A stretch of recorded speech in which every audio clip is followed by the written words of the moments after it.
పోయిన మీ వాళ్ళ ఆత్మకి శాంతి చేకూరాలని ఆ భగవంతుడికి నమస్కారం చేసుకోండమ్మా.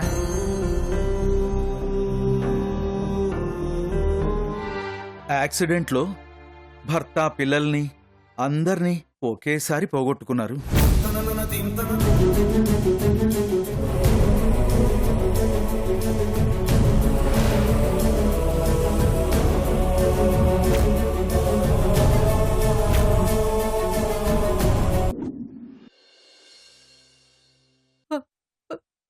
వీళ్ళంతా నా వాళ్ళైనా సరే పేగుబంధం తెగిపోయింది అన్న బాధ, నా చుట్టూ ఇంతమంది ఉన్నా సరే నాకెవరూ లేరు, నేను ఒంటరిదాన్ని అన్న బాధ, ప్రేమించి పెళ్లి చేసుకున్న భర్తని, కడుపున పుట్టిన బిడ్డల్ని అందర్నీ కళ్ళ ముందే పోగొట్టుకున్న మానసిక క్షోభ. ఆ సంఘటన గుర్తొచ్చినప్పుడల్లా గుండె మెలిపెట్టినట్టయిపోయేది డాక్టర్. ఆ నరకం భరించడం నా వల్ల కాక చచ్చిపోవాలని చాలాసార్లు అనుకున్నాను.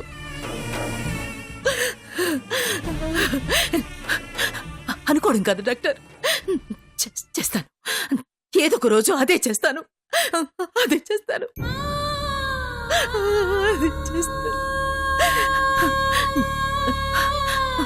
డాక్టర్, ఇప్పటికే మా వాళ్ళు చాలా బాధలో ఉన్నారు.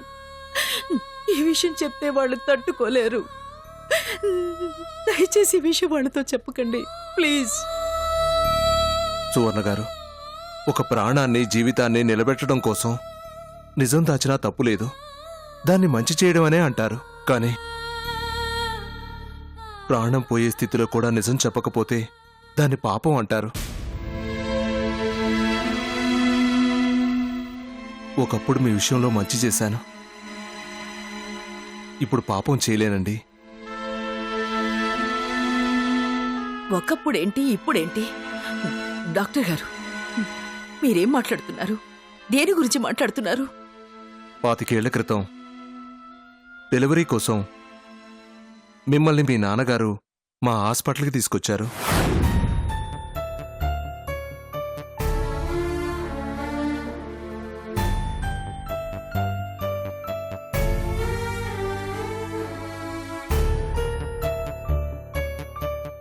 మమ్మల్ని ఎదిరించి ప్రేమ పెళ్లి చేసుకుంది. గౌరవంగా బతుకుతున్న మమ్మల్ని బజార్న పడేసింది. పరువుతో పాటే ఆ రోజు దరిద్రం కూడా పోయిందనుకున్నాను. అలాంటిది దాని బిడ్డను తెచ్చి నా మనవడిగా పెంచాలా? పెద్ద కూతురు ద్వారా పోయిన ఇంటి పరువుని నిలబెట్టడం కోసం చిన్న కూతురు పెళ్లిని నలుగురిలో అంగరంగ వైభవంగా జరిపించాను. నా పరువుని, గౌరవాన్ని, మర్యాదని కాపాడే నా చిన్న కూతురికి పుట్టిన బిడ్డ పురిట్లోనే పోయాడు. ఇక తనకి జీవితంలో పిల్లలు పుట్టే అవకాశమే లేదని చెప్పారు. ఇదే తట్టుకోలేని బాధ అయితే దానికి పుట్టిన బిడ్డని నా కూతురు బిడ్డగా పెంచాలా? వాణ్ణి నా బిడ్డకు వారసుడిగా సమాజానికి పరిచయం చెయ్యాలా? ఇంతకంటే బాధ, ఇంతకంటే పరువు తక్కువ పని ఇంకేమైనా ఉందా? నేను ఒప్పుకోను డాక్టర్. పిల్లలు అలా మార్చడానికి నేను ఒప్పుకోను డాక్టర్. కావాలంటే ఆ బిడ్డను తీసుకుపోయి ఏ అనాథ శరణాలయంలోనూ పడేస్తారు, కానీ ఈ పని మాత్రం చేయను.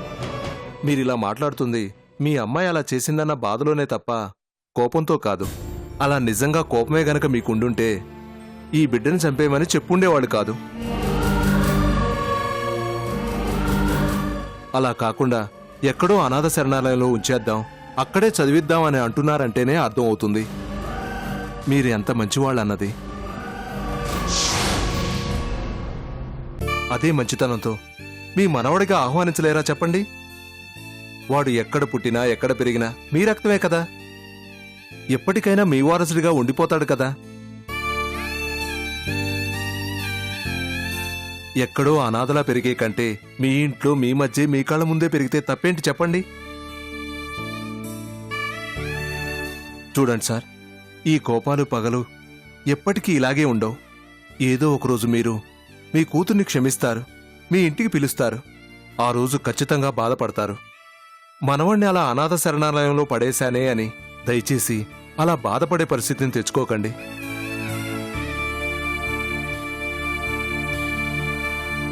మీ బిడ్డ తప్పు చేసిందని మీరు కూడా తప్పు చేయకండి. కొంచెం పెద్ద మనసుతో ఆలోచించండి. పిల్లలు పుట్టరని మీ చిన్న కూతురు జీవితాంతం బాధపడుతూ ఉంటే చూస్తారా?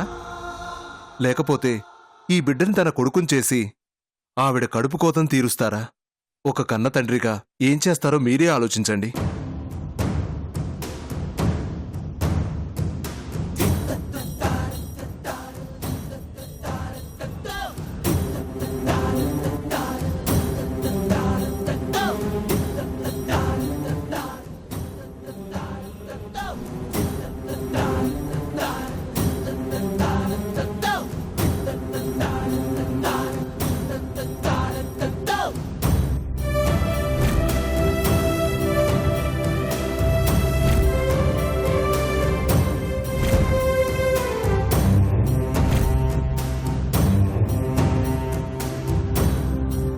ఈ విషయం ఎవరికీ చెప్పనని మీ నాన్నగారికి మాటిచ్చానండి. కానీ మీ బాధను కళ్ళారా చూశాక ఎక్కడ మీరు ప్రాణాలు తీసుకుంటారన్న భయంతో మీ ప్రాణాల్ని నిలబెట్టడం కోసం ఈ నిజం చెప్పాను. మీకెవరూ లేరు, అందరూ పోయారు. మీరు అనాథ అనే బాధనే ఇక నుంచి మీ మనసులోంచి తీసేయండి. మీ పేగు పంచుకు పుట్టిన బిడ్డ మీ కళ్ళ ముందే ఉన్నాడన్న ఆశతో సంతోషంగా ఉండండి.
ఒరే నాన్న, నువ్వు నా బిడ్డవా? నా కడుపున పుట్టిన బిడ్డవా? నా రక్తం పంచుకొని నా పేగు తెంచుకొని పుట్టిన నా కన్న బిడ్డవా? 25 ఏళ్లుగా ఈ అమ్మకి దూరంగా పెరిగావా నాన్న? ఎన్నాళ్ళు నాకెవరూ లేరు, నేను అనాథని అని బాధపడేదాన్నిరా. కానీ నా పేగు బంధం నా కోసం ఇంకా మిగిలే ఉందా?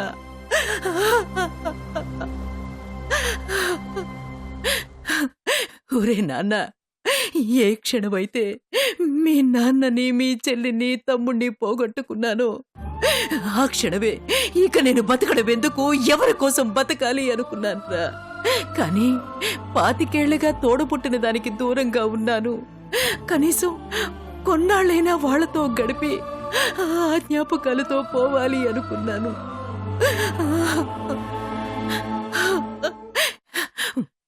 ఒకవేళ నేను అలా చేసుంటే నేనేం కోల్పోయి ఉండేదాన్నో ఈరోజు నాకు అర్థమైందిరా. నా పెద్ద కొడుకు బతుకున్నాడన్న నిజాన్ని తెలుసుకోకుండానే పోయిండేదానిరా. ఒరే నాన్న, బతుకు మీద ఆశ చచ్చిపోయి ఎందుకు బతకాలో అర్థం కాని పరిస్థితుల్లో ఉన్న నాకు మళ్ళీ ప్రాణం పోసావురా. నా బిడ్డ కోసం బతకాలి అన్న ఆశను కల్పించావు. ఇక నుంచి కొత్త జీవితం ఆరంభిస్తాను. నీ కోసం, నీ ఆనందం కోసం బతుకుతాన్రా. రే, ఇన్నాళ్ళు నువ్వు నా పక్కనే ఉన్నా తెలుసుకోలేకపోయాన్రా. కానీ ఇక నుంచి తెలుసుకుంటాను. నా బిడ్డకి ఏది ఆనందమో అది తెలుసుకొని చేస్తాను. ప్రతి క్షణం నీ భవిష్యత్తు కోసమే బతుకుతాన్రా.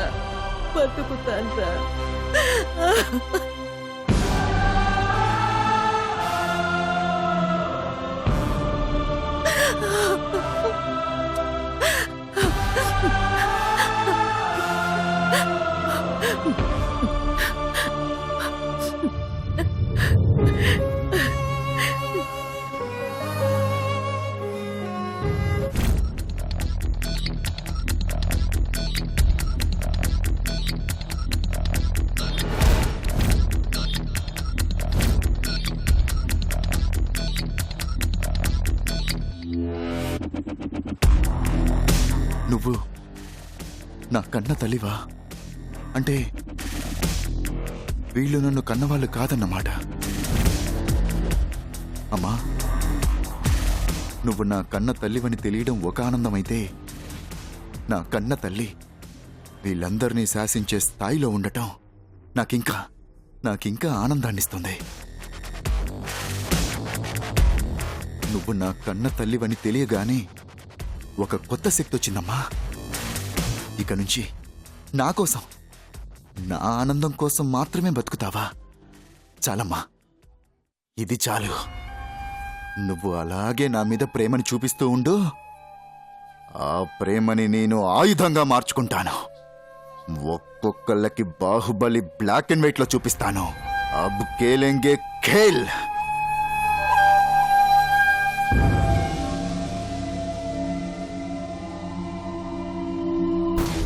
అమ్మా మీనాక్షి, మీనాక్షి,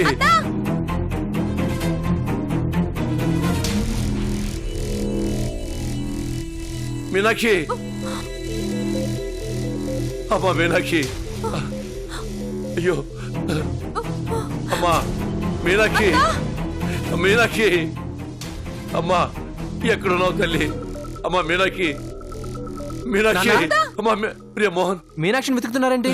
మీనాక్షి కనపడటం లేదురా.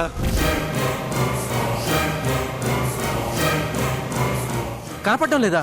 అదేంటి మావయ్య, ఇప్పుడే కదా స్పృహలోకి వచ్చింది, ఇంతలోనే కనబడకపోవడం ఏంటి? అవునమ్మా, తలనొప్పిగా ఉందని ఒక్క క్షణం కళ్ళు మూసుకున్నాను. కళ్ళు తెరిచే లోపల మీనాక్షి కనపట్లేదమ్మా. అంతా మాయిగా ఉందమ్మా. అయ్యో, నాన్న, అత్తయ్య వాళ్ళ దగ్గరికి వెళ్ళిందేమో, ఒకసారి చూద్దారండి.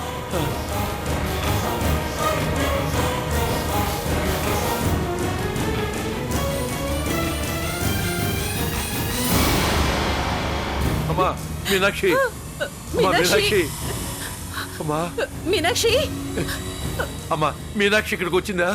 మీనాక్షి ఇక్కడికి రావడం ఏంటండి? ఏం మాట్లాడుతున్నారు? మీనాక్షి కనపడటం లేదండి, హాస్పిటల్ అంతా వెతికాం.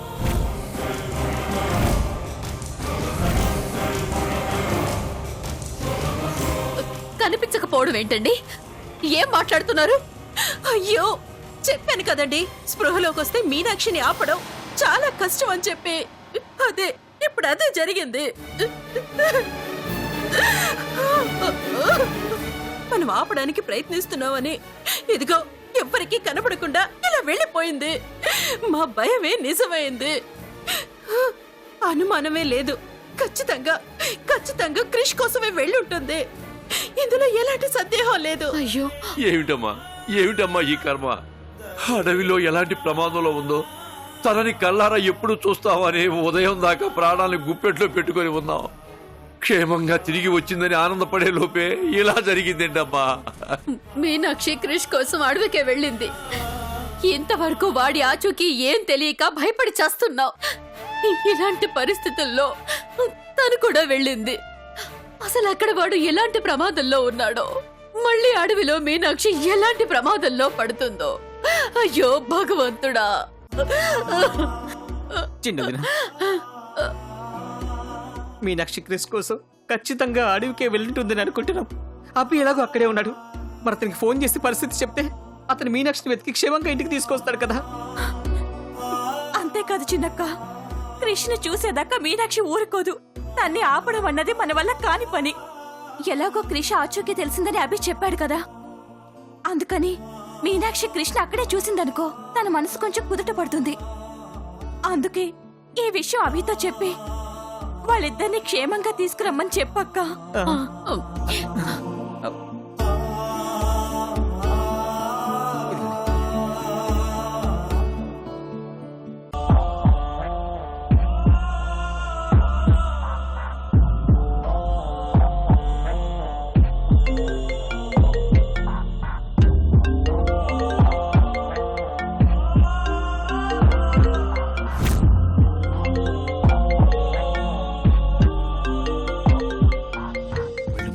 ఫోన్ చేస్తున్నారు.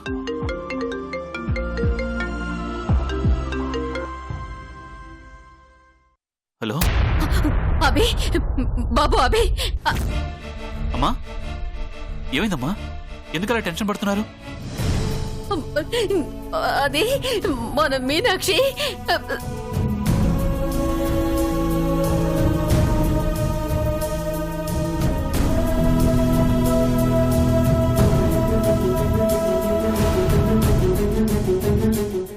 ఏంటమ్మా ఏంటమ్మా మీరు మీనాక్షి ఎలాంటి పరిస్థితులు ఉందో మీకు తెలుసు కదా.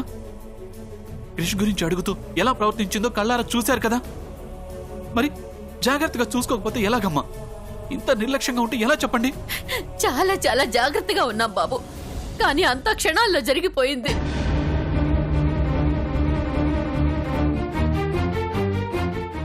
అభి, భయంగా ఉందయ్యా. మళ్ళీ తను ఏదైనా ప్రమాదంలో పడుతుందేమోనని చాలా భయంగా ఉందయ్యా. అమ్మా భయపడకండి అమ్మా. తను క్రిష్ కోసమే వచ్చుంటుంది, క్రిష్ కోసమే వెతుకుతూ ఉంటుంది. నేను ఇక్కడే ఉన్నాను, తనని జాగ్రత్తగా తీసుకొస్తాను.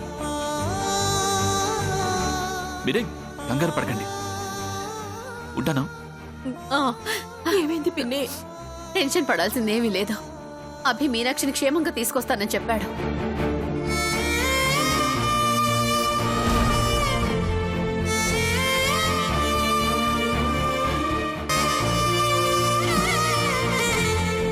క్రిష్ గురించి ఎలా చెప్పాలరా దేవుడా అని ఇప్పటికే టెన్షన్తో చచ్చిపోతున్నాను.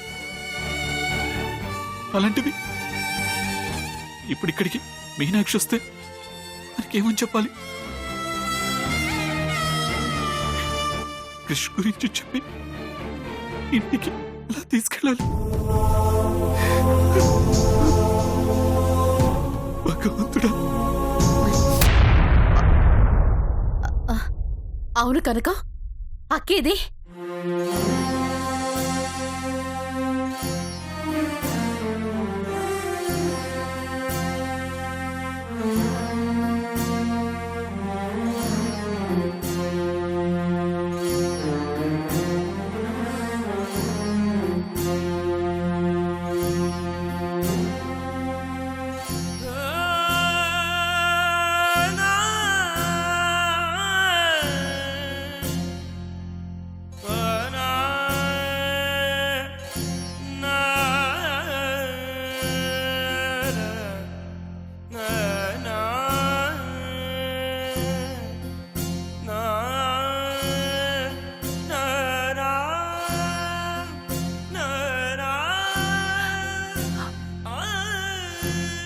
ఈ కృతజ్ఞతని దేవుడికి కాదు డాక్టర్, దేవుళ్ళంటి మీకు చెప్పుకోవాలి.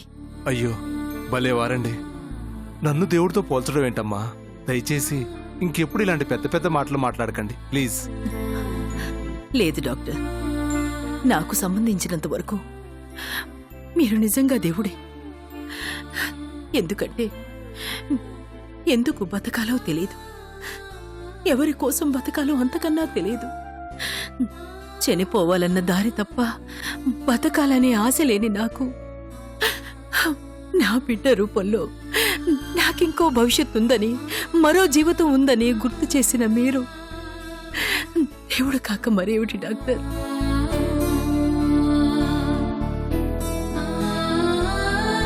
నా భర్త కోసం కన్న వాళ్ళని, కావలసిన వాళ్ళని అందర్నీ వదిలేసి వెళ్ళిపోయాను.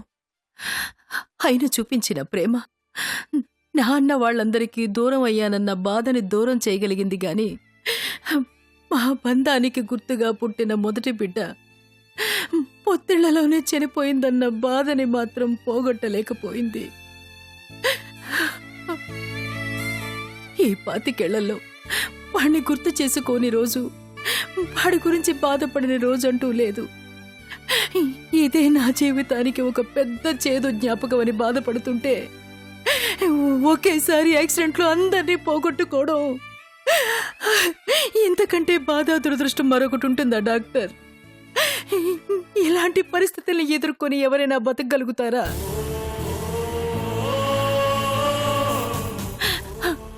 అలాంటి స్థితిలో ఉన్న నాకు నా మొదటి బిడ్డ బతికే ఉన్నాడని చెప్పి నాకు ఊపిరి పోశారు మీరు.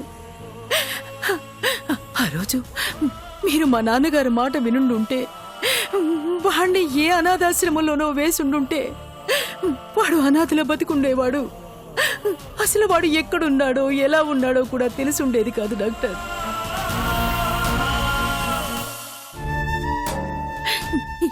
ఈ రోజు నా బిడ్డ ఇలా ఉన్నాడన్నా, తిరిగి నాకు దక్కాడన్నా, నేనంతటికి కారణం మీరే కదా డాక్టర్.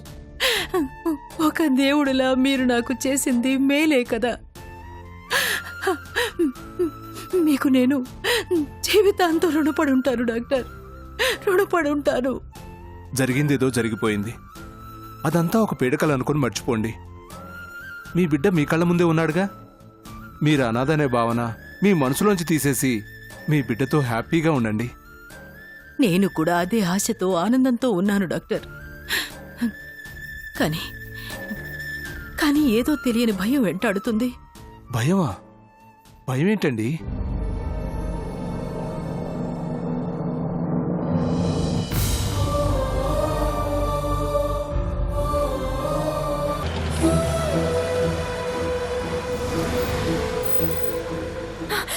అక్క, క్రిష్ వాళ్ళు అయి ఉంటారేమో.